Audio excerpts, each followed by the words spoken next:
Story 1. That damn buzzing sound.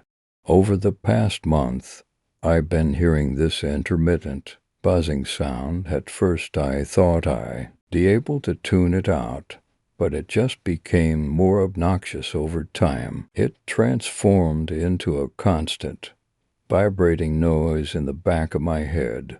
It was difficult to focus on anything. It became so bad that I had trouble sleeping, and it's beyond me how my parents never noticed it. You know what they say, though, you lose hearing with age. So I wasn't surprised when they gave me confused looks. Tyler, my neighbor, heard it too, and I was relieved at that. It meant I wasn't going crazy. He's actually the one that brought it up when we were in my bedroom playing video games. So with him at my side, I was determined to find the source of this noise. We searched my house first and placed our ears all over the walls. The buzzing sound never seemed to become stronger or weaker, so we checked out. My original thought was that something was wrong with the air conditioning unit. If I was right, it would explain why the sound transferred throughout the entire house. But my theory was wrong. We stood beside the thrumming unit, watching the gigantic fan spin around inside. The unit was vibrating, but it wasn't the sound we were looking for. However, we realized the sound was louder outside than it had been in my room. We searched my backyard up and down and stopped at the wooden fence surrounding my yard. We placed our ears to the fence and exchanged a knowing as the sound was coming from beyond the fence, and that was enough for the both of us. We climbed the fence and dropped easily to the other side. The area beyond my backyard was filled with untouched forest. I had been over my fence a few times when I accidentally kicked a soccer ball over, but not often enough times to explore. My parents always complained about there being poison ivy everywhere, and there was. We skirted around it and created a path without a problem. It was really bizarre, though. All we could hear was this buzzing sound. Nothing else. We could just barely hear the leaves and sticks cracking beneath our feet, and all other sounds seemed absent. There weren't even birds singing. As we kept walking, the buzzing sound grew louder, and eventually we couldn't see my fence anymore. We stopped several yards from a cluster of trees covered in tumor-like growths. We just stood there staring at it, and neither of us could explain what they were. They appeared like they were a part of the tree, as if the bark had bubbled outward in these strange formations. Trees can actually develop deformed growths called burls, something I learned in hindsight not to rally, though our first thoughts were to poke it, but both of us were too chicken to get any closer, so we grabbed rocks instead. It only took one toss. Tyler was a baseball player. The rock collided with one of the large growths, and upon contact, the growth exploded outward, which sent chunks flying. Not even seconds later, thousands of bees, swarmed out of the opening and formed into a thick, throbbing mass. Both of us screamed and ran. I had never run faster in my entire life.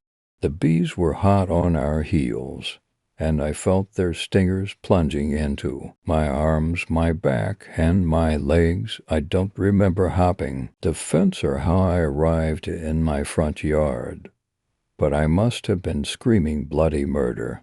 I stripped down to my underwear, and my mom began spraying me and the persistent bees with the garden hose. The icy, pressurized water didn't hurt as bad as the welts that formed instantly. I was ushered into the kitchen, and my mom began meticulously removing the stingers with a pair of tweezers. She lost count of how many she removed from my body. I was only allowed to change into dry underwear since the stings needed to be iced. The swelling and welts had been unimaginable, and now I understand how people can die from bee stings. I was forced onto the couch with ice packs positioned all over my body. The majority of the stings were on my back, so I laid on my stomach and must have passed out some time later. I woke the next day in the same position, and the ice packs had been removed. My mom refused to let me change into comfortable clothing until she inspected all of the welts.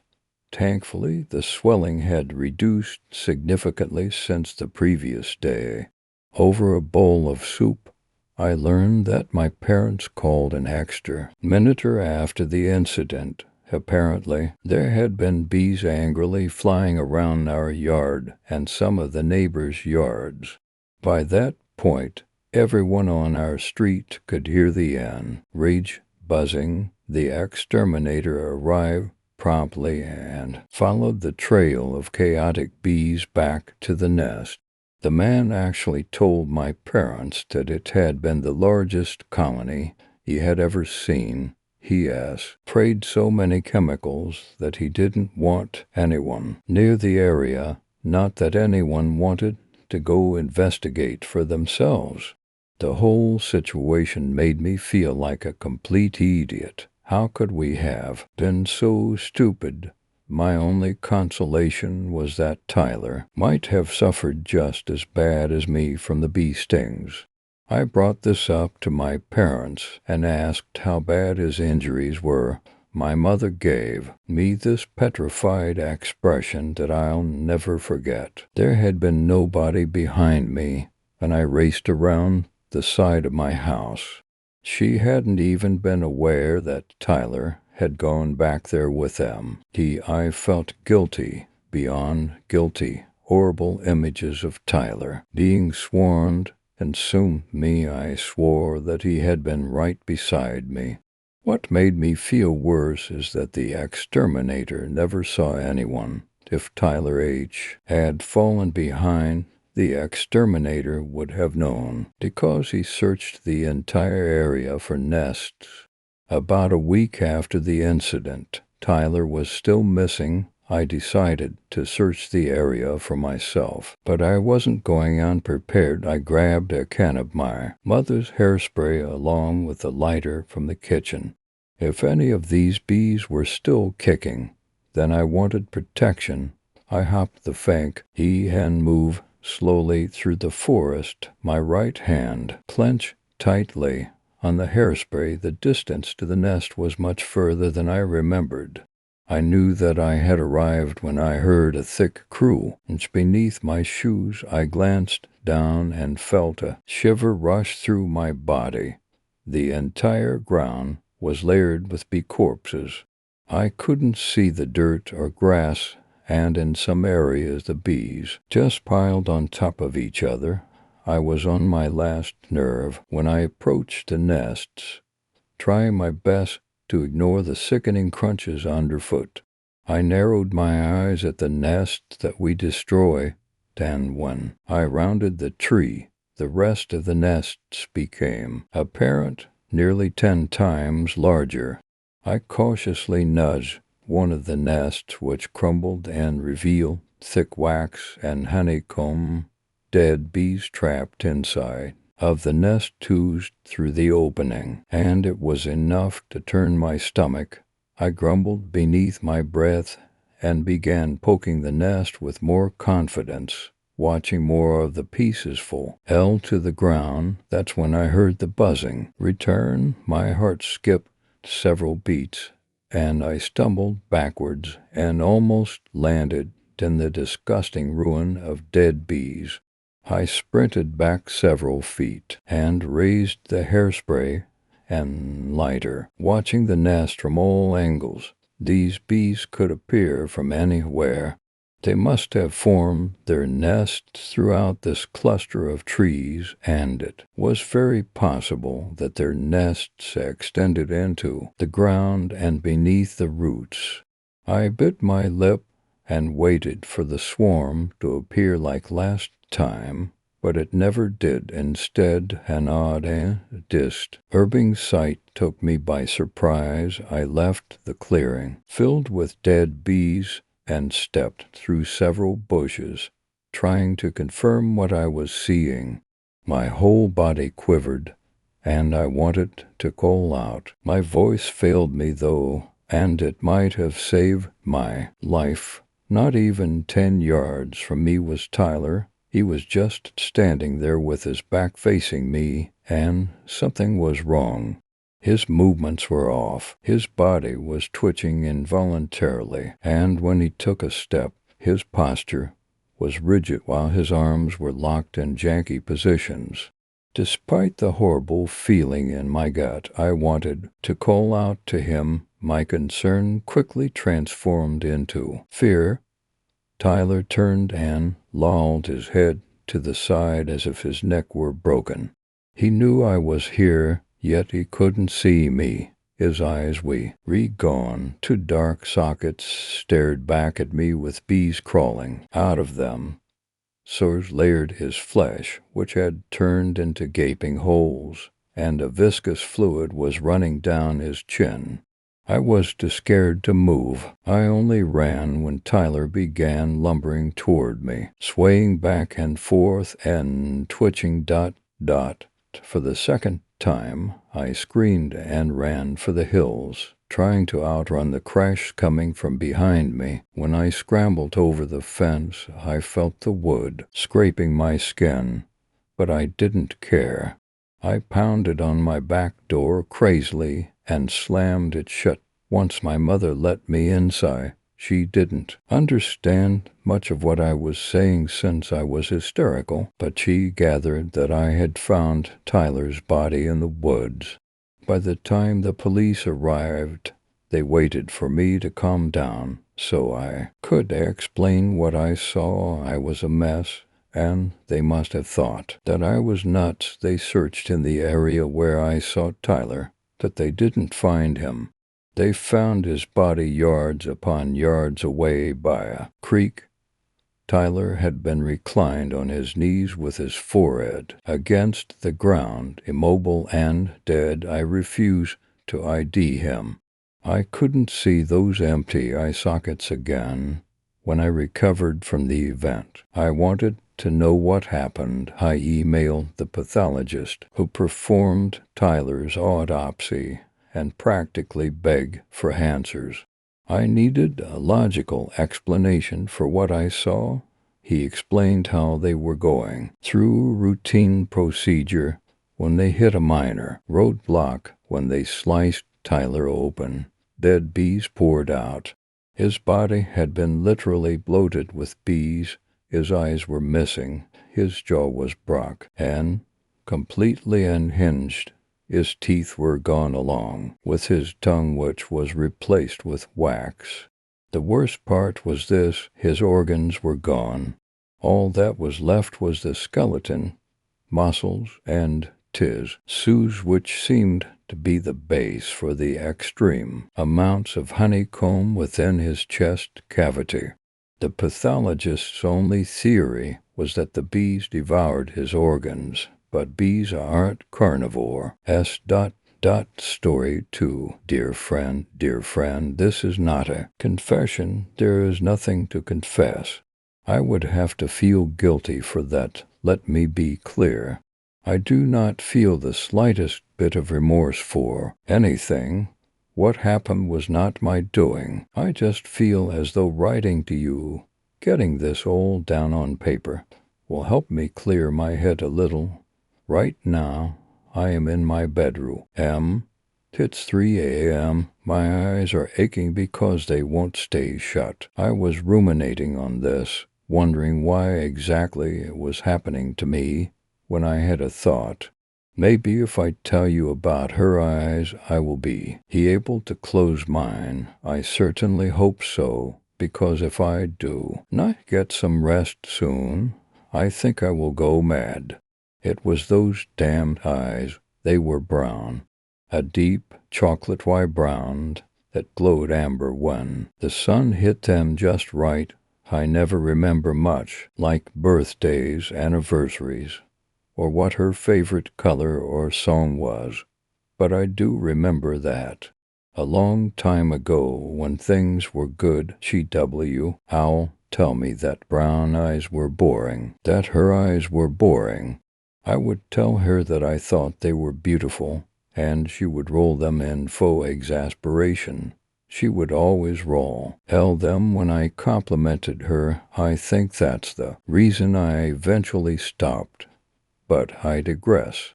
That's not what I'm writing to tell you. Her eyes weren't beautiful because of the color, or because her eyelashes were so long that they pressed against the lens of her glasses when she remembered to wear them and didn't leave them lying on the bedside table, as she often did. No, the why were beautiful because they were honest. She couldn't lie, at least not to me. They betrayed her every thought, as beautiful things often are. However, this was a problem. I mean, it didn't start out that way. I'm not saying that she was a compulsive liar. That was not the issue at all. I will be the first to admit that there are times in every relationship when you need to stretch the truth or to avoid an argument or unnecessary pain, or even just for time and convenience's sake. I am of the opinion that every relationship is founded on a certain level of deception, or, at the very least, blissful obliviousness. The issue was not her lying. Oh, no. Like I said, a little white lie here or there would not have bothered me. The issue was that, as our relationship went on, she got bolder. As she got bolder, it started happening more and more often. She started coming home later and later. Her breath started getting boozier and boozier, and each time I would ask her where she had been, and each time she would say, within just like that, 2 syllables, clip-clop. I would say, "Are you sure?" She would say, "I'm sure," tick-tock. Then she would roll over and start snoring. The incessant, inescapable grumbling with each breath that can only be brought out by inebriation, or obesity, I suppose. But she wasn't fat. She was just a lush who was always within. This soon became a nightly ritual. I would retire around 10 p.m. after a glass of warm milk. I have an office job. I won't tell you where, for reasons that will soon be obvious, and need to be awake at 6 in the morning. She, however, has never held down a job in her life. I was always the one taking care of her. Around 3 a.m. I'd stumble in, inevitably waking me up by fumbling around in the dark. Once awoken, I would ask her where she had been. She would say with an clip-clop. I would say, "Are you sure?" She would say, "I'm sure," tick-tock. And those damn eyes, those damn begging eyes, they begged me to believe her. They begged me not to pry. They begged me not to think. They begged me not to know. And I would lay there and look into them, glowing amber in the faint light of the moon through the bedroom window. Believe me, friend, I just knew. I knew because I saw them. I could see them in her eyes. They were reflected back at me. His eyes were brown, just like hers. In the beginning, I remember, I would feel a bubbling rage in the pit of my stomach like molten lava, sputtering, gurgling, slowly burning me from the inside out.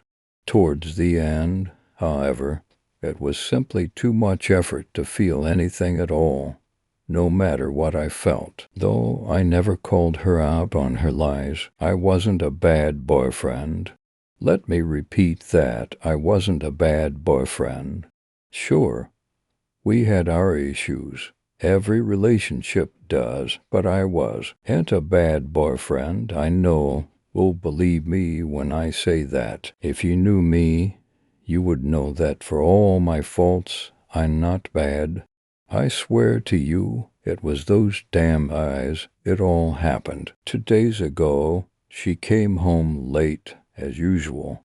It was exactly 3:34 a.m. I remember that because I was awake and staring at the clock when I heard her keys in the lock. I never remember much, like when my car oil needs changed, or to bring an umbrella when it's supposed to rain. But I do remember that the clock is an antique, a family heirloom. It hangs on the wall directly across from my bed. The white paint is cracked and peeling around the face. Those fissures look like veins in the moonlight. They pulse and throb like maggots in carrion. The pendulum that dangles below the warped, ugly thing is shaped like a horse. It's been broken for many years and doesn't swing anymore. Even though the pendulum doesn't work, the clock itself still makes the ticking sound, clip-clop. Her keys were in the lock. I sat in bed and watched the face of the clock. She struggled with the door for 2 minutes exactly. 3:36 a.m. Then she realized I had left the door unlocked. She opened it and let it swing shut behind her. Then I heard her drop her keys and purse on the kitchen countertop. Then she was on the steps. 3:37 a.m. Her footsteps were muffled. She had taken her shoes off in the kitchen. There was a slight catch as she nearly tripped on the top step. She caught herself. Tick-tock.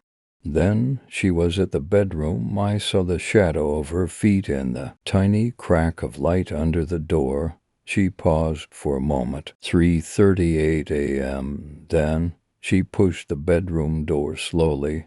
It let out a long, complaining groan as it creaked open. I stared at her silhouette, small and fragile.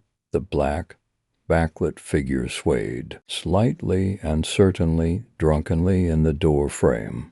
3:39 a.m. And so the nightly ritual was to begin. "Where have you been?" I asked her. Calmly, clip-clop, the silhouette fell against the door frame. Her face was shrouded in shadows. I could not see her eyes. She was silent. Maybe she hadn't heard me. Surely she hadn't. Heard me. I had asked her the question. I said, "Where have you?" Then I waited for her to look at me with those damn eyes. I waited for those 2 syllables. Tick-tock. She was silent a moment longer. 3:40 a.m. Then she started to laugh. It started as a low rumble deep in her chest. It was nearly inaudible. I had to strain myself to hear it. As I stared at the figure, propped up against the door frame, I heard it bubbling up through her throat, gaining momentum and volume. Then, under my disbelieving gaze, it burst out of her mouth. She threw her head back, howling. I sat up in bed. This was all wrong. "Where have you been?" I repeated for a 3rd time, raising my voice to be heard over her laughter. This was not the ritual. This was not supposed to happen. Through her laughter, she managed a single sentence. "I hate that clock. Clip-clop. Tick-tock."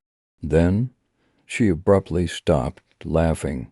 She looked at me, my dearest friend. I saw her eyes. I saw those damned eyes, glinting in the moonlight streaming through the bedroom window. They were honest, truthful eyes. They couldn't lie. not to me.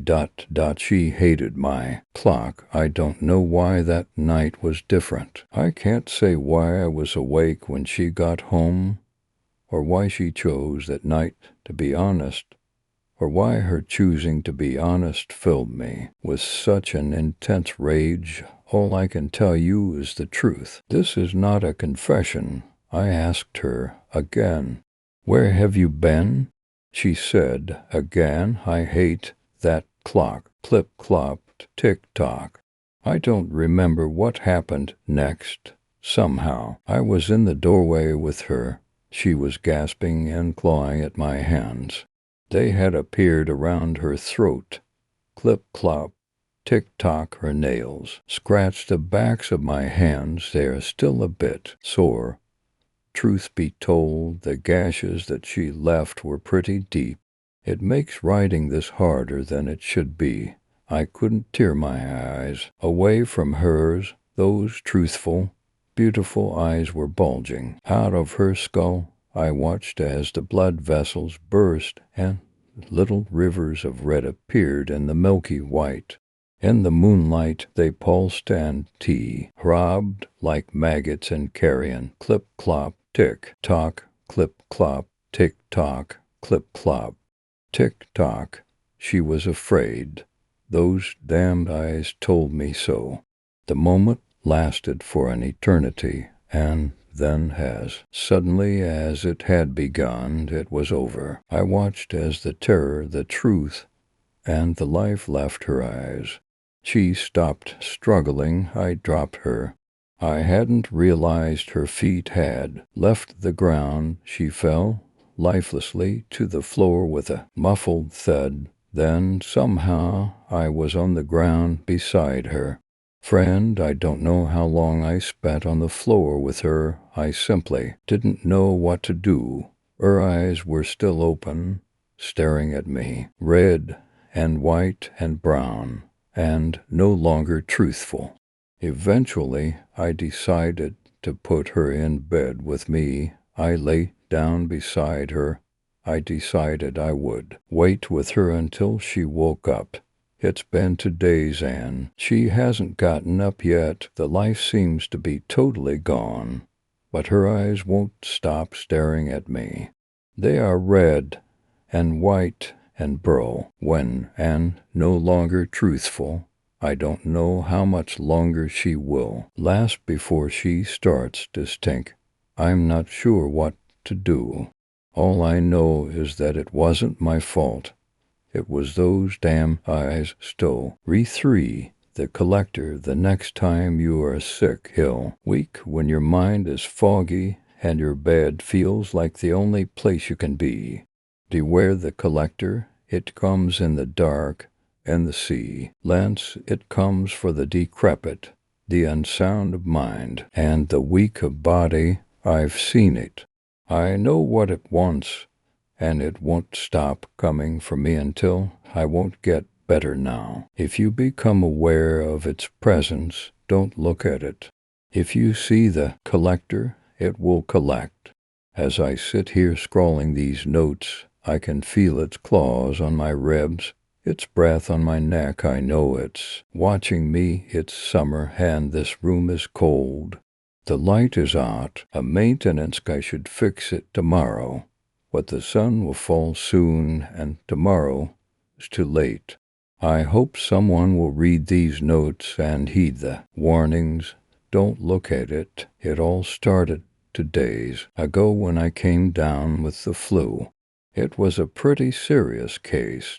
My mother even got a doctor to see me as I could barely stand. I still can't stand, only now I'm in the hospital. I'm using all my energy writing this. It started out as one would expect. Blocked nose, horrendous cough, shivering, the usual flu symptoms. That night was the Saint night I saw it. The collector, as I was tossing and turning in my bed, walking the line between uncontrollable sweats and chilling shivers, swallowing medicines that tried to soothe my throat, and owing mucus from my bunged-up sinuses. I noticed something there, In the darkest corner of my room, in front of my closed door, I saw the orange dots. My vision was blurred due to watery eyes, and I figured they were a reflection of something. I don't even know what I thought, but I didn't really pay much mind to them until they blinked. I'll be honest, that part got my attention. I sat up in bed and squinted into the darkness, looking up near the ceiling at these tiny orbs just floating there, occasionally blinking at me. My eyes struggle to adjust. So I guess that thing decided to make it easier for me. The eyes grew larger and I heard shuffling. It took me a moment to realize, but whatever I saw actually stepped forward. Only then could I see the outline of the figure that stood in my room. Its swollen, bald head was brushing the ceiling, yet its spindly arms dangled by its knees, extended by long, sharp nails on giant hands. I just lay there staring. All I could see was its tall, skinny outline and luminous amber eyes, and a pouch. In its left hand it clutched some kind of bag.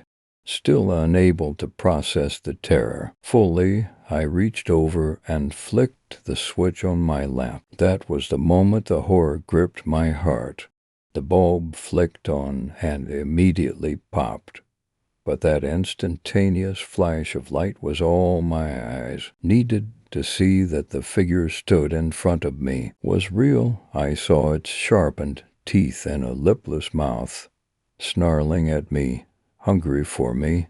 There was no nose on its pale face, barely any features on its whole body actually. But the worst part was that bag. It was a large pouch, dragging along the floor, and at first I thought it was made of leather. It was only the following night I learned the truth. I tried my best to scream that night. My throat was clammed up and wouldn't obey.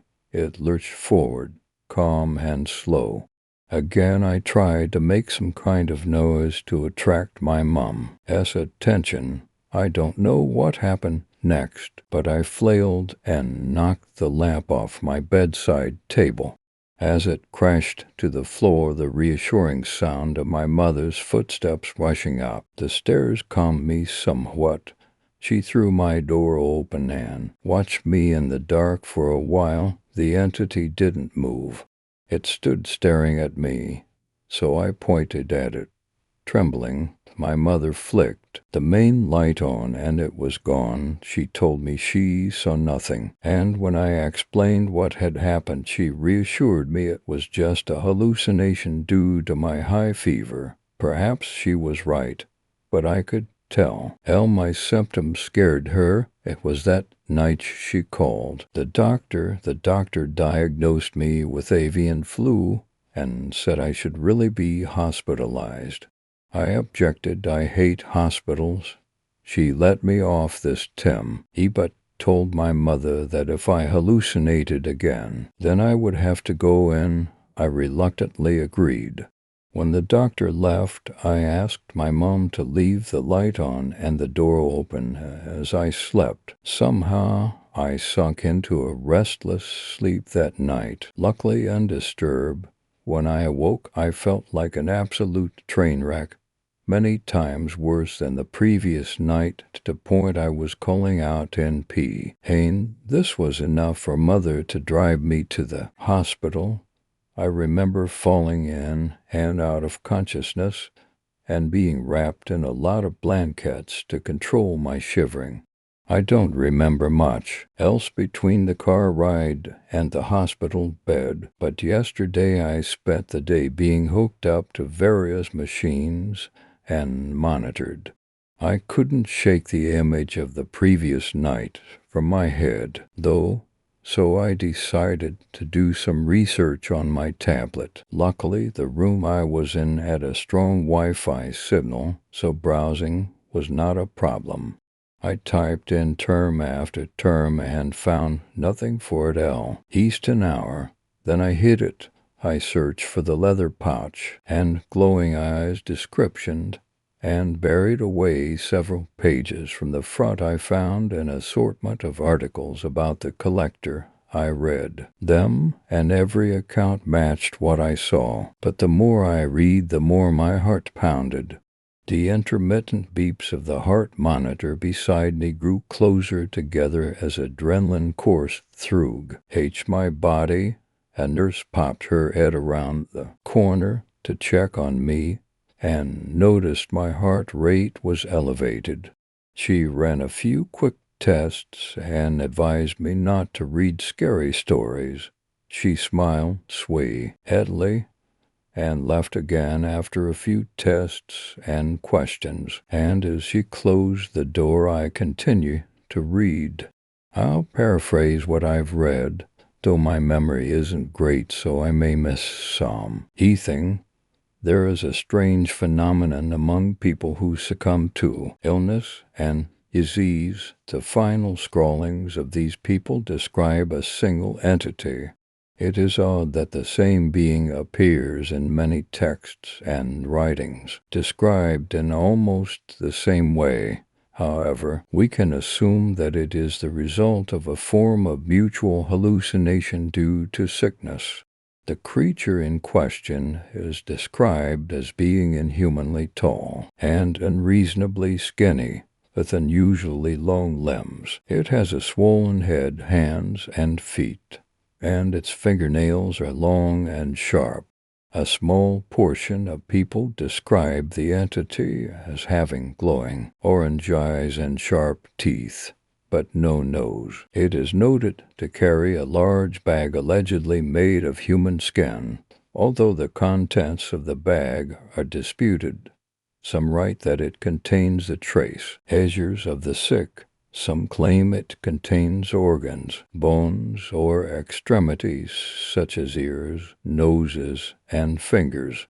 It is for this reason the entity has been dubbed the collector. Perhaps the most intriguing part of this phenomenon is that in every case, the deceased responsible for the writings are said to have some part of their body, whether internal or external, and belongings missing.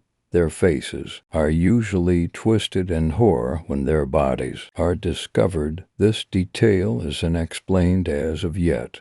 That's as best as I remember it. The last sentence shook me. I know was a crummy article buried deep on the internet somewhere with no citation, but still it described what I saw, and so I dug some more.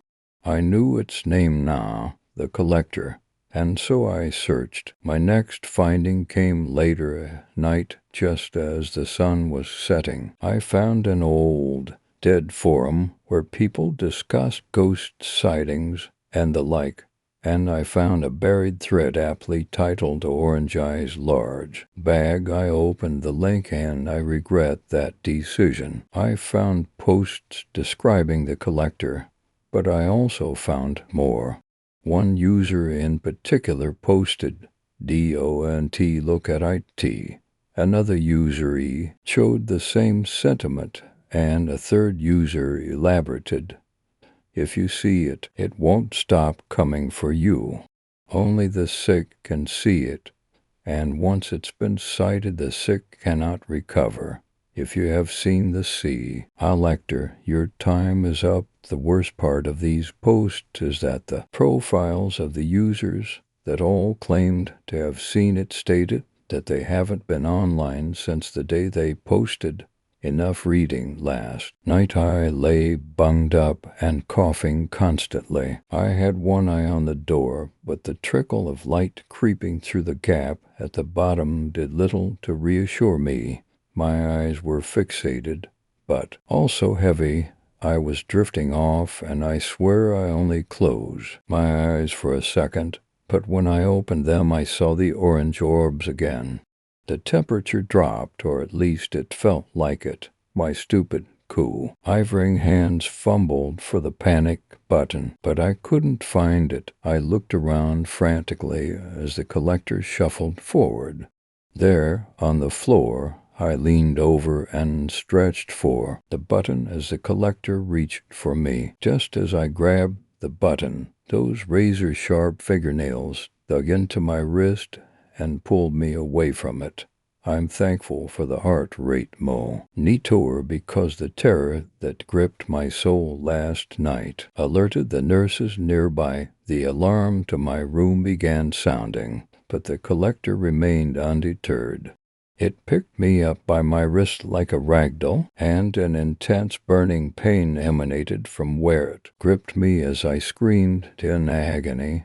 I was dropped onto the floor, and the door swung open. As the nurse turned the light on, the power to my room went out. Luckily, she had a torch on her. She helped me up from the floor and examined my wrist, broken.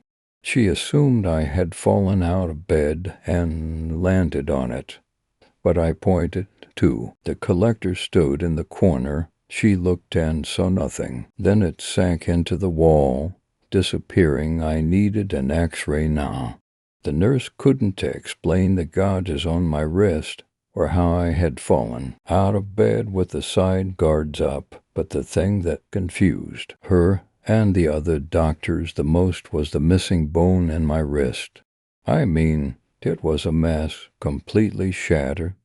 Luckily, it was my right hand, so I'm still able to write, obviously. But despite that mess, they could plainly see one of the bones was nowhere in sight. They shrug it off as a birth defect that had gone unnoticed. CD. I knew differently, so now I'm here. No light, no heart rate monitor. Today is Sunday, so the maintenance guy won't be able to fix the electricity here until tomorrow, as I'm not a high-priority patient. The sun has gone down, and I'm lying here in my deathbed. I know tonight 'tis the night he'll claim me because there is no way for me to call for help. The room is cold, but T's not lonely.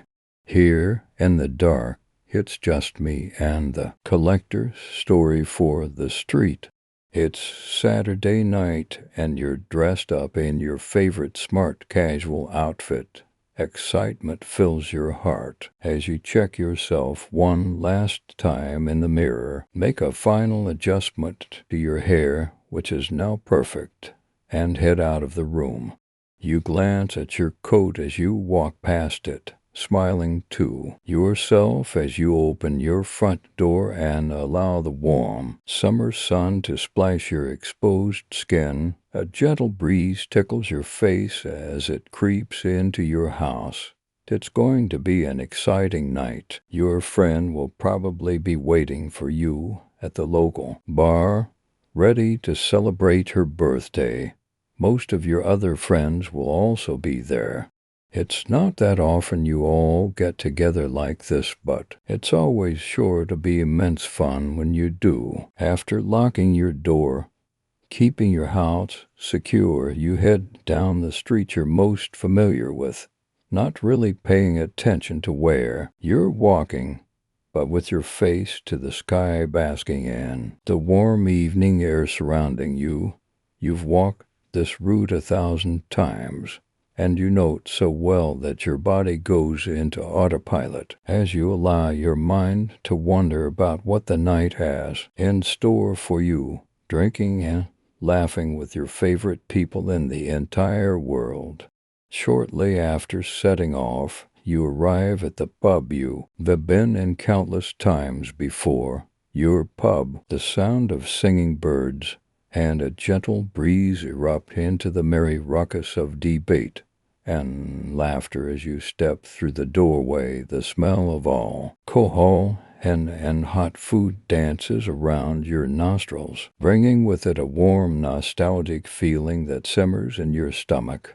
You spot several of your friends gathered around a table in the far corner, lines waving frantically at you, and you cannot help but to beam with delight at seeing them. Almost jogging over, You give them all a warm hug and wish the special guest a happy birthday. A drink already awaits you, a glass full stood among a variety of other beverages, all of differing volumes. You take your seat and take a sip, feeling the cool liquid swish around your mouth. The flavors, if your drink of choice exploding on contact with your tongue and the warmth of the alcohol sliding down your throat to rest in your stomach. The feeling of that first sip was incredibly satisfying. Sliding into the conversation is easy with these people, and no more than a minute goes by before you're already in full swing, bringing more laughter to the group.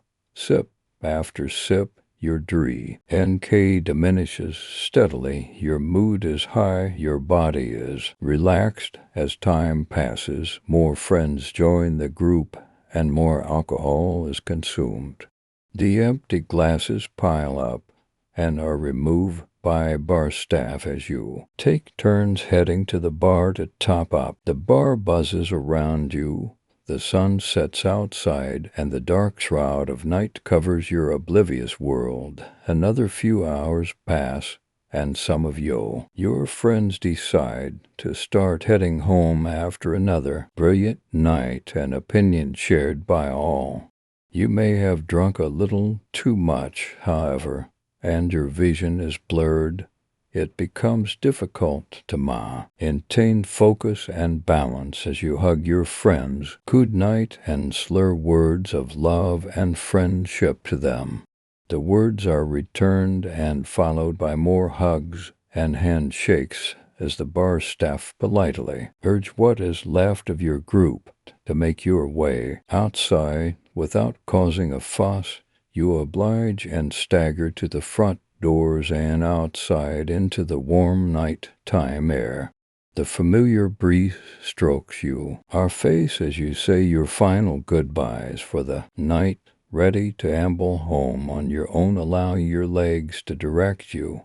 The chatter of the streets fades to the ambient sounds of rustling leaves and solitary footsteps. The night is quite warm and lonely. Now far away from the pub you came from, you mumble and giggle to yourself, following the comforting glow of the street lights illuminating the path back to your comfortable home. The streets twist and turn, you're aware of the familiar route you should be taking, and as you shuffle along steadily you make the same right turn you've made countless times before. You're almost home, and it's a good thing too, as the temperature seems to have taken a sudden downward turn. The night seems darker now and much colder than it was barely a few minutes ago. You clutch your shoulders, hoping to bring yourself some warmth and pick up your pace to get home quicker. Following the street light seemed easier here, but now they blink and fade with every step. The large circles of light once so bright now seem difficult to see.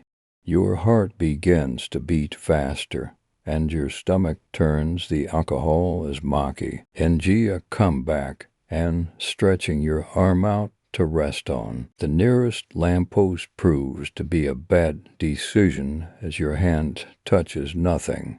With your weight behind you and no lamppost to hold you steady, you fall to the ground, scraping your hands on the cold, hard concrete beneath you. Your stomach can no longer hold the quantity of liquid you consumed earlier, and with a mighty heave, the contents of your stomach is ejected all over the ground in front of you. Another heave and more vomit to add to the puddle. Dragging your wrist across your mouth to wipe away the remnants of saliva from your lips, you slump back against a wall and take some deep breaths. You look up to the lamppost that was supposed to break your fall and see nothing. Looking left and then looking right, nothing. No lamppost, no light source. Confused and disoriented, you help yourself to your feet and scan the area around you. This street is familiar, but at the same time you know you've never seen it before. Despite the lack of light, you can somehow still see through the darkness, barely. Tall, foreboding houses tower above you each side of the street and run parallel to the road. The trees here are bare, no more than a construct of sticks and branches, mocking you, teasing you, confusing you. A sharp wind gusts down the street, dragging a bitterly cold air behind it. You shiver, and your skin goose bumps. Scared and confused, you start down the street, again hurrying yourself along.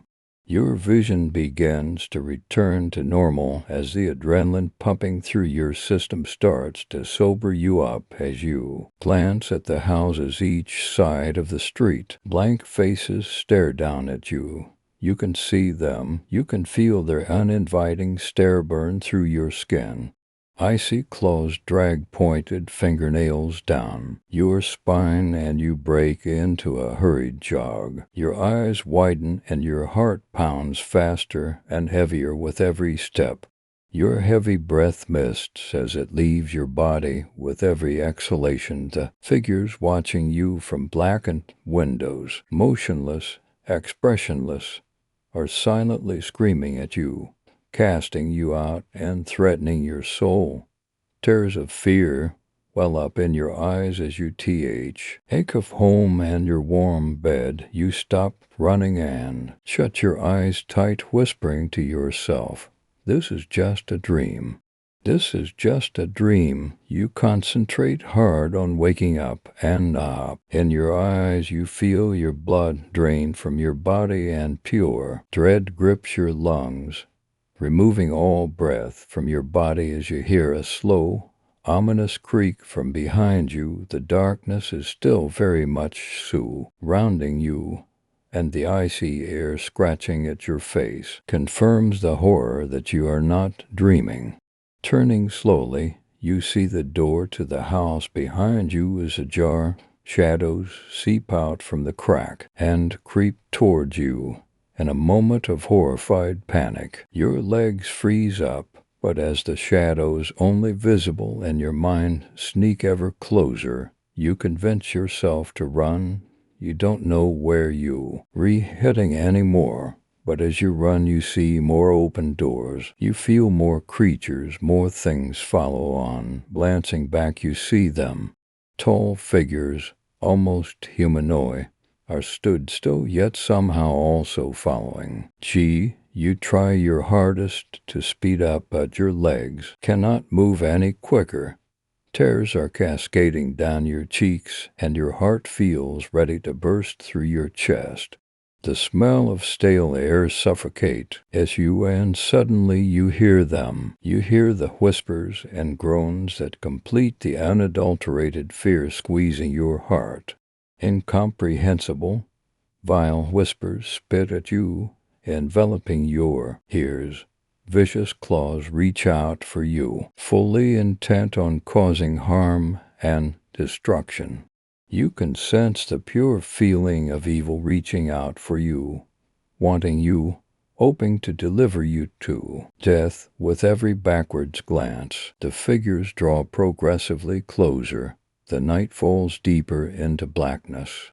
Your vision becomes restricted, your breathing is tight, you gasp for air as your exhausted legs tumble beneath you, carrying you forward with all the pace they can muster.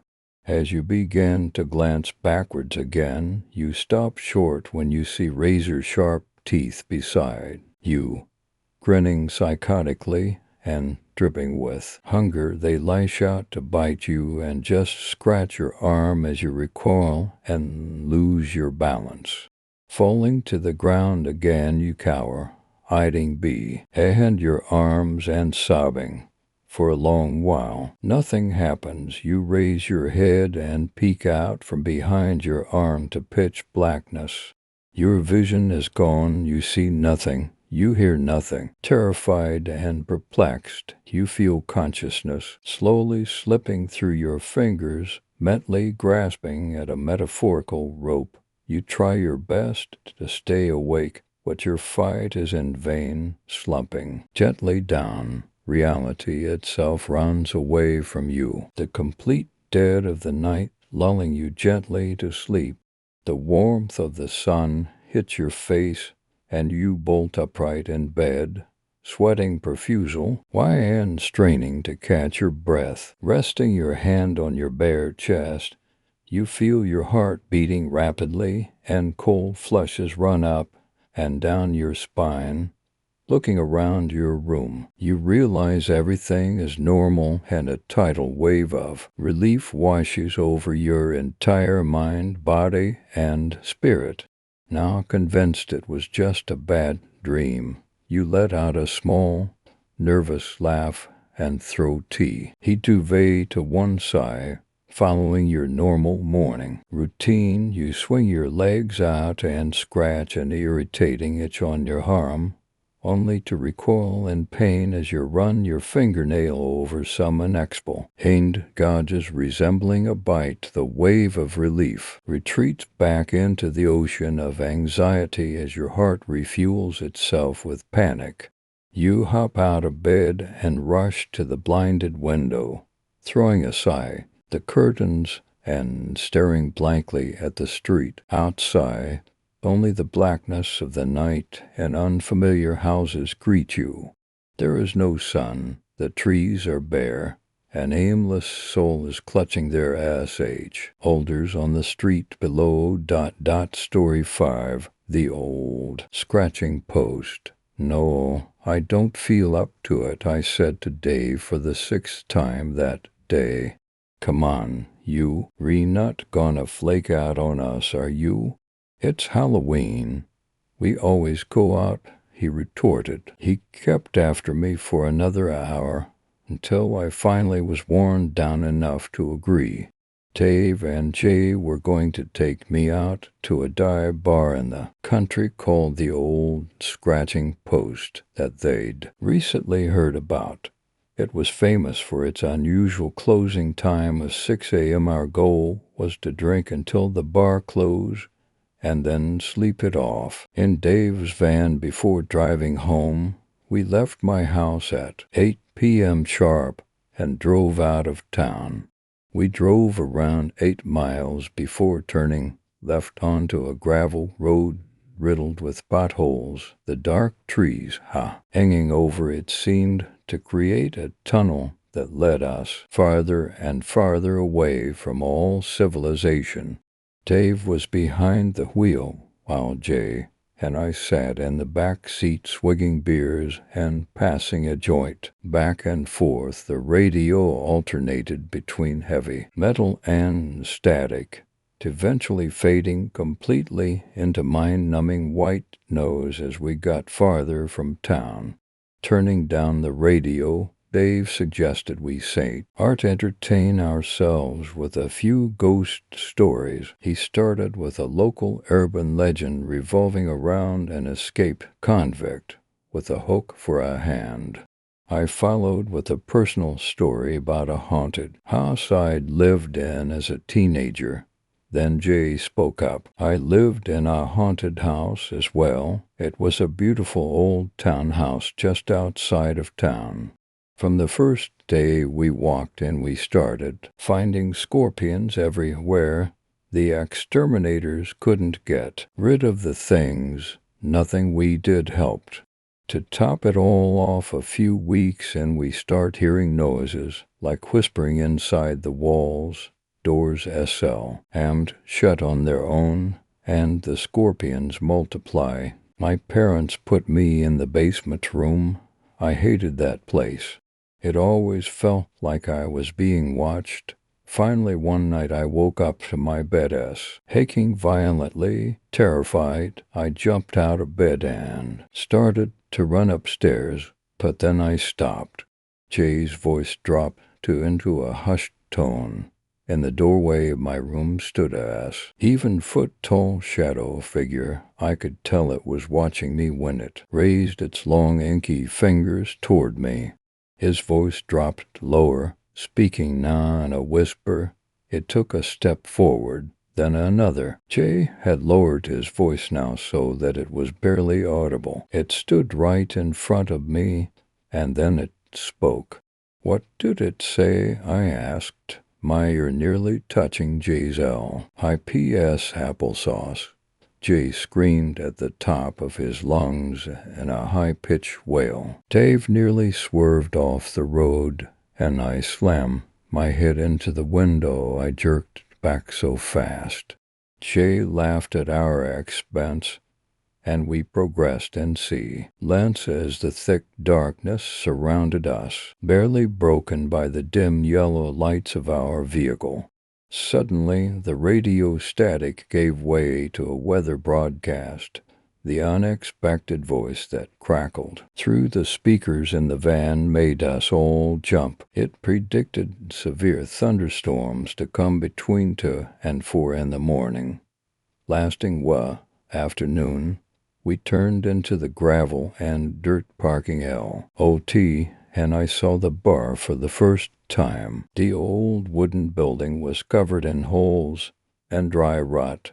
Shutters hung on a single hinge in the front, and the patio was completely caved in. It looked like a real death trap. The front entrance had been boarded over with a couple pieces of plywood. Instead, we carefully picked our way to the side of the building where a dimly lit stone path led to what looked like a cheaply painted house door. Above the door hung the only signage on the premises, a single battered steel sign with black hand-painted lettering that read bar. A flickering light hung above it, just a naked bulb in a socket. Laughing to myself, I followed Dave and Jay inside. The interior was dim and smoky. I could just make out a single pool table sitting unused near a neon-colored jukebox, which wailed Crossroad Blues by Robert Johnston on repeat.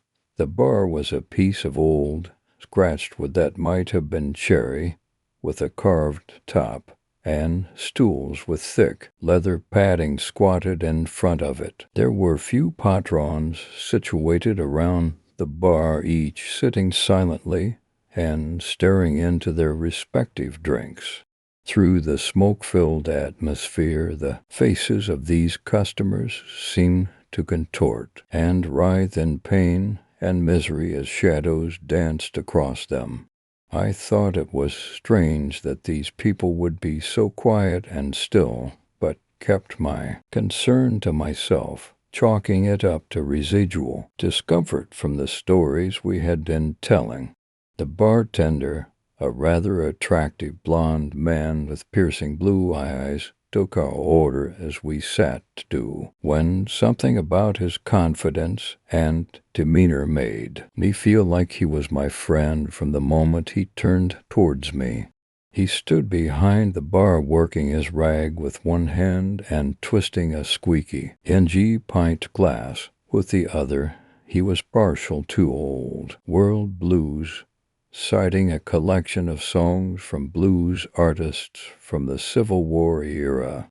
His favorite sport was baseball, an avid fan of the Yankees. Everything he said came through a crooked smile that made him seem as if he were perpetually enjoying some inside joke. After 4 or 5 beers, I excused myself to the restroom. The tile was peeling from the floor, and the fixtures on the stalls and toilets were lumps of grime-covered corrosion. The stink of unwashed messes alone made my eyes water. The room was hot and stuffy, and within seconds I had started to sweat. I finished my business and walked back into the bar proper. Instantly, I could tell something was different. The patrons were talking in hushed tones and beginning to back. I'm more animated, returning to my seat. I noticed Dave and Jay were gone. Did you see where the guys went? I asked asked the bartender they went out for some air. He responded with that smile of his. I walked over to a dust-caked window in a shadowy nook and tried to wipe a spot big to look through. My stomach sank as I watched our van turning into the intersection 10 speeding away. I could imagine their howls of laughter. I'm sure they thought they were being very funny, very clever. I ordered another beer and a shot of whiskey. I drank them down quickly and settled the tab. The bartender asked what I would do about my situation. I guess I'm going to have to walk home, I said. I clenched my jaw to keep myself from saying anything more at my so-called friends. Be careful. We have some wicked weather coming this way, he answered. I thought about the weather forecast as I walked out the side door and wished I'd thought to bring a jacket. After about 20 minutes of swaying drunkenly across the broken pavement and listening to the wind blow through the cornfield, rustling the corn stalks and scarecrows alike as it crept past, the first clap of thunder rumbled through the night. I continued relatively unfazed as the first drops of rain splashed heavily on my nose and cheek. Ahead of me I saw a light shining yellow against the blackened night sky. Not wanting to be caught in the rain, I began to stumble rapidly toward the light in hopes there would be shelter nearby. As I approached it, the rain started to pick up. I then realized I had walked in a circle and ended up right back at the bar. I went back in, soaked from top to bottom, and leaving a wet, dripping path behind me. The patrons had all left and on. Lee, the bartender, remained. I sat down at the bar and was working up the courage to ask for help when he read my mind. You need a rye? I thought I detected a note of genuine concern in his voice as he said this. I would love that. I don't even know where I am right now, to be honest. The man laughed a musical laugh at this and smiled. That smile. Why did they leave you? He asked. I don't know. Some kind of stupid joke, I guess. I see. Maybe you should drive yourself from now on, he said. I would love that, but I don't have a car. I'd sell my soul to get one. But no one wants to finance me. What was that? I said. No one wants to finance me. No, before that. I would sell my soul to have a car, I asked. You should be careful saying things like that. You never know who's listening, he said. He poured me another shot. This one's on the house. A few minutes later, he left the bar without bothering to lock up and led me around the back to a rusted carport. The vehicle that was there was so out of place it caused me to stop dead in my tracks. This bartender must do well for himself, I thought as I stared at the cherry-red Aston Martin DBS. Let's burn, he said. I shook myself free of my stupor and climbed into the gleaming car. Thanks so much for this ride, I said, relaxing into the CK leather seat. It's no problem, he said. The steady patter of the rain was soothing and I drifted off to sleep. When I woke we were at my house. I didn't remember giving him my address, but there W.E. were. Be well, the bartender said with a wave and drove off into the storm.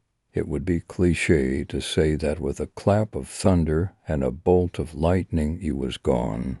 But that didn't happen. Nothing as dramatic as that, just an understated splash from a puddle and a quiet, powerful roar from his car's engine. You too? I automatically replied. I went inside, lapsed onto the couch, and slept for the next 12 hours. When I awoke, my head was throbbing and I had 3 missed calls and 1 voicemail waiting for me on my phone. I didn't recognize any of THE numbers. So after I had a couple of aspirin, a glass of water, and a scorching hot shower, I sat down to piece together the puzzle. 2 numbers were from a local car dealership. When I led back, I was told they had found someone willing to finance my vehicle that day. I only needed to go in and sign the paperwork. The 3rd number, the one that had left a voicemail, was the bartender. I recognized his melodic voice at once. The number was disconnected when I tried to call it back, and the message said only it was a pleasure doing business with you. Story 6. Horsehead. I awoke in a deep sweat again. The nose always wakes me up. That damn bell. Can't believe it's supper already. A guard walked up to my door and unlocked it. Supper time, you crazy bastard. It's your favorite. I gulped. From his tone I could tell that it must be those awful potatoes with roast beef again. Normally, that's a meal I would kill for, but not in here, and here it tastes like sandpaper and dirt. The cook isn't very good. The guard walked into my cell, grabbed the back of my straitjacket, and pushed me down the hall. I guess I'd just have to endure it. After all, that's not the worst of my worries. If you haven't guessed by now, I suppose your intellect is a little lacking. I now spend my days within an asylum, although I'm here under false circumstances. You see, I didn't kill my family. It was Horsehead. That's the nickname I gave him. I got my food and sat with my usual crowd. The guard took off all our jackets. I was the first to speak. As usual, have you guys heard the noises in the night? The insane babbling of all the patients? Yeah, I'm sure we've all heard it. Some of us even contribute to it. Right, Eric, that was Gerald. He's here for the rape and murder of 10 prostitutes. Pleaded insanity during the trial. Sick bastard. I tried to ignore him as he elbowed Eric in the side, causing the man to yelp. I stabbed a piece of roast beef with my fork and shoved it into my mouth. I winced. Such an awful taste. No, not that. The other noises, the ones made by it. I think I heard Gerald swear. Under his breath, he knew where this was going. I heard it again, I swear. Down the hall, its breathing was. Gerald slammed a fist on the table. Cut the shit. Man, you're just crazy like every other asshole in this joint. Just look around you. Look at where you are. I was ready to respond with a verbal insult, but I decided against it. There was no point. He could floor me easily, and plus deep down I wondered if he was right. I've been here a while. What if I really am crazy? No, don't think like that. Horsehead is real. He took my family. I know he did. I began to listen to the murmurs around me, the conversations of broken minds, but it wasn't long before Gerald piped up again. But hey, really, if believing in your little make-believe monster helps you sleep at night. I looked at him with fear in my eyes and spoke with rage in my voice. It doesn't. I rarely sleep. Gerald merely laughed. What an ass. I don't blame him for not believing. Gee me. But he doesn't have to make light of the situation. Now shut up and eat your food and stop telling stories. You might frighten the other children. Stop being such an asshole. It was real, damn it. A few of the others slid away. They could feel this coming, and they hated these arguments. God, that sounds so bad. Even crazy people thought we were nuts. Hell, once me and Gerald almost killed each other, but a bit of solitary confinement fixed that for both of us. You got proof maybe he left behind a hoof or something." Gerald burst into laughter. He started nudging the guy next to him, who let out a fake chuckle. "Without proof, you're just as guilty as me." He pushed away from the table and walked next to a guard. "Bring me to my room. The others are making fun of the voices in my head." He made a fake pouting face. The guard grunted and put Gerald's jacket back on. "See you tomorrow, psycho." He waved at me as the guard shoved him through the door, and that was that. I glared, but continued eating soon after, and eventually engaged in casual conversation with the others. At least as casual as you can get in here, lights out. My least favorite part of living here, the darkness, is bad enough, but the screams and laughter of insane people adds this surreal quality that usually stops me from sleeping. But today is unusually quiet, as if they know something is wrong. I managed to close my eyes and drift away into the world of dreams. I sit at the picnic table with my wife and child. It is summer, and we are happy. It was a beautiful day. The sun was shining. The flowers were in full bloom. The forest was lively with noise. It was perfect. I get up to check the barbecue. The hamburgers and hot dogs smelt like they were almost ready. My son shouts to his her, calling her to play. She laughs and rises from her spot. The two of them began to pass a ball back and forth near the edge of the forest. It was then that I realized the forest had gone dead, silent, although at the time I paid no attention. It was a few minutes more before I heard my wife's blood-curdling scream. She screamed about how something took our child into the forest. I began to run towards the forest as she entered. I yelled to her to stop, but to no avail. I feel branches swatting at my face as I charge through the forest, which now seems unusually dark. I hear my wife scream again. I run as fast as my legs can take me and arrive to see a horrific being tearing my wife's flesh from her body. Horsehead, it turns to me after I yell in anguish. It moves quickly towards me, and I black out. I jolt out of my sleep, my breathing heavy, my body drenched in sweat. Suddenly it hits me. The silence was nearly deafening, and then the nose begins the grating of metal on metal. The sound is high-pitched, like fingernails on a chalkboard, but far worse, the sound gets closer with every second.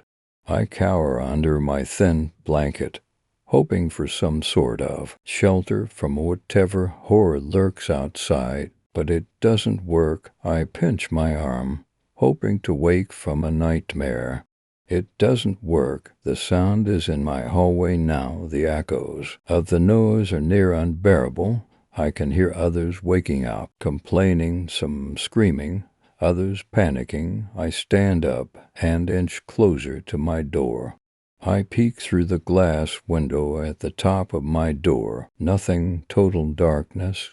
Then a single light, the one directly between me and Roger's cell, flickers to life.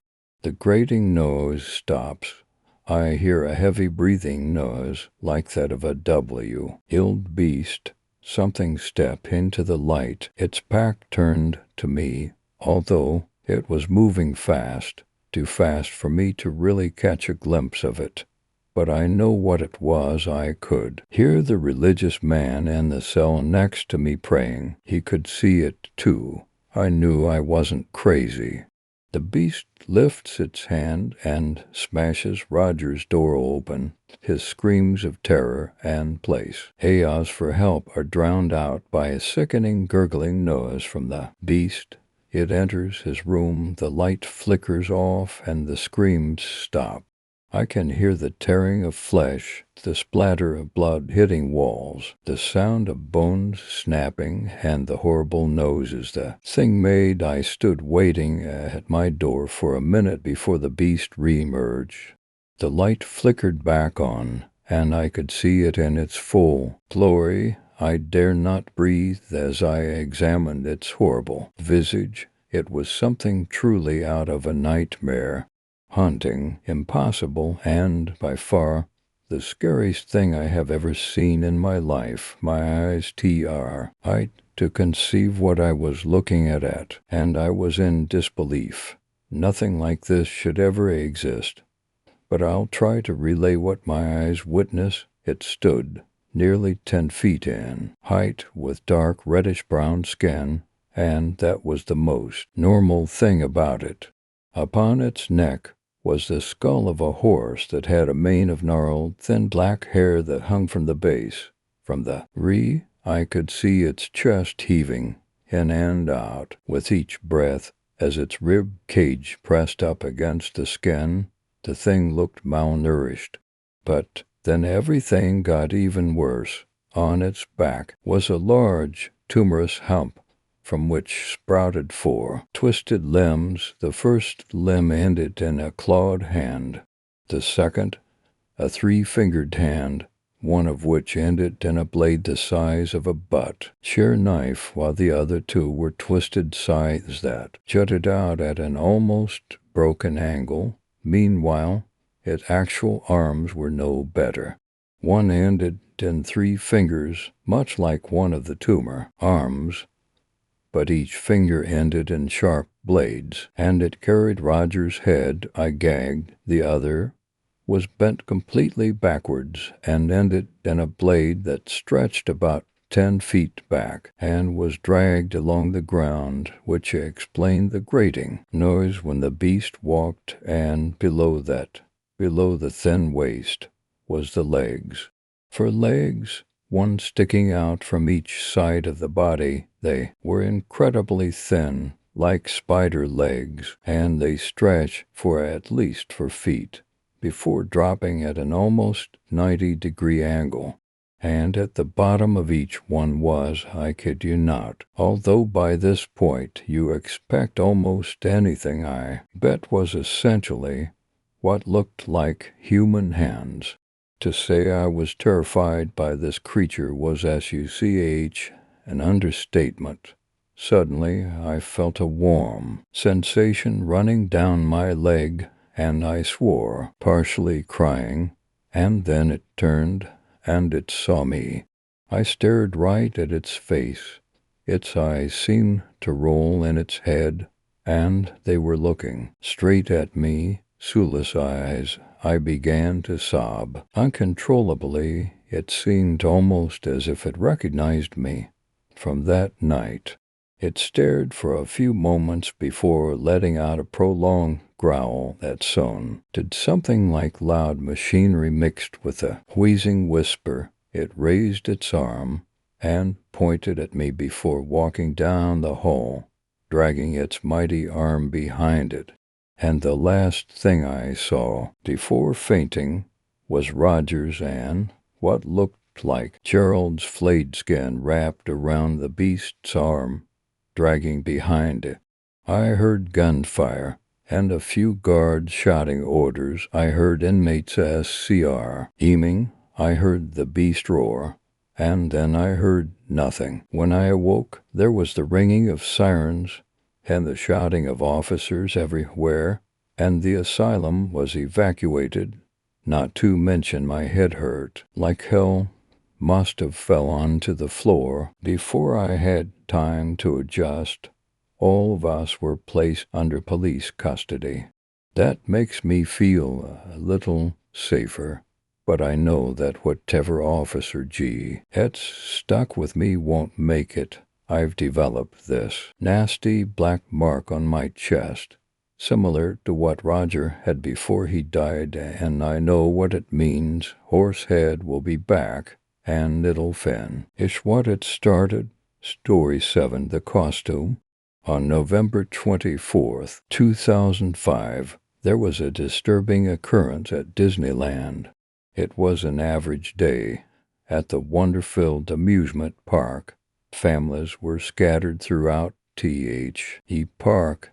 The excited squeals of children rang out over the crowds, and Disney mascots wandered around and posed for pictures. Suddenly the magic of Disneyland was shattered as a frantic call ran out over the crowd. "James, where are you, James?" James, a mother, was running around Main Street, calling out her son's name.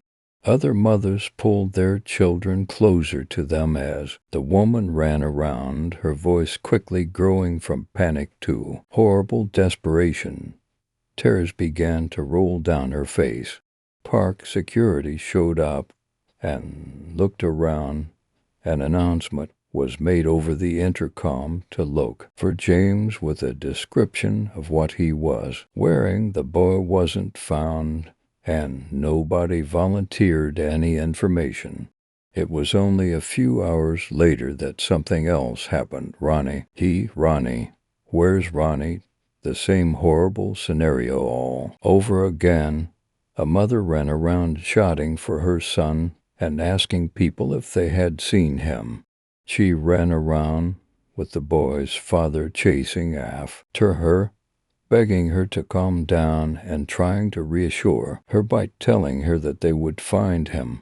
Another announcement was made about Ronnie. Nobody came forward with any information after 2 kids had gone missing on the same day. Something had to be done. Security in the park was tightened, placing security guards near almost every attraction in the park. Footage from surveillance cameras was reviewed, but nothing more than people buying sunglasses or Mickey Mouse walking with a few kids was seen. There was one security guard who reported that one kid had told him that he had seen Ronnie. The guard said he was standing outside of one of the rides when a little boy walked up to him. The boy looked to be no more than 6 or 7 years old. "I know what happened to that boy," he told the guard. "You do." The security guard didn't know what to think. The boy probably hadn't seen anything important, but it would probably be worth a listen. The boy nodded. "I saw Ronnie. He was with Mickey Mouse, but Mickey was being mean to him. Mickey took Ronnie." Mickey, the guard said. He was confused. How could a child think that Mickey Mouse was tacky? The kids, the guard just assumed it was a pedophile or kidnapper or something and knew that the kids would be found. Where did Mickey Mouse come into this? Yes, Mickey Mouse ate Ronnie. He ate that other boy too. The guard was speechless. He was still trying to think of what to say, and the boy's parents hurried over and pulled their child away, scolding him to be careful around the park and thanking the security guard for finding their son, and as fast as the boy had appeared, he was gone. The security guard knew he shouldn't have been too bothered about what the kid had essayed about Mickey, yet he couldn't seem to push the thought of it out of his mind. The security guard waited until his shift was over, but instead of leaving, he went to the security room where a bunch of monitors displayed video from the surveillance cameras. He asked the people working there to review footage and look for Mickey Mouse around the time James had gone missing. The tapes were rewound and scenes from earlier that day were replayed on the monitors. The guard's eyes darted from one screen to the next until he finally noticed something. He told the men to pause the video. Everybody in the room focused on the monitor. Even though there wasn't much to see, Mickey Mouse and a small child were walking toward a maintenance room door in what seemed to be Tomorrowland. Near the Space Mountain, the child seemed confused, maybe a little scared, the guard decided to check it out before he went home. He couldn't forget that one boy's solemn expression or what he had said about Mickey Mouse. Just in case something happened, he took his radio and keys. The guard walked over to Tomorrowland and found himself by the Space Mountain. There was a rusty maintenance room door off to the side of the attraction, nearly hidden behind a few trash cans.